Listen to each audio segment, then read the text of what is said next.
जिंदगी में कुछ लोग ऐसे भी होते हैं जिनसे बात करके सुकून मिलता है, जिनसे हमारा कोई मफाद नहीं जुड़ा होता, फिर भी वो हमारे लिए ज़रूरी होते हैं।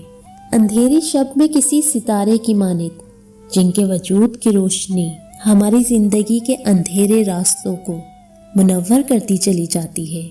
बज़ाहिर वो एक बेनाम सा ताल्लुक, कभी दोस्ती के पर्दे में छुपा या कभी ऐसा रिश्ता जिसका कोई नाम ही ना हो, लेकिन सबसे जुदा, सबसे अहम महसूस होता है।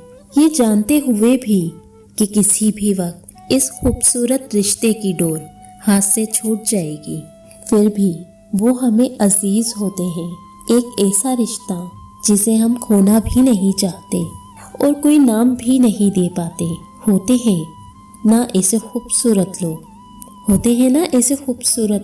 जो दिल के कोने में खामोशी के साथ जगह बना लेते हैं और हमेशा हमेशा के लिए हमारी दुआओं में जिंदा रहते हैं।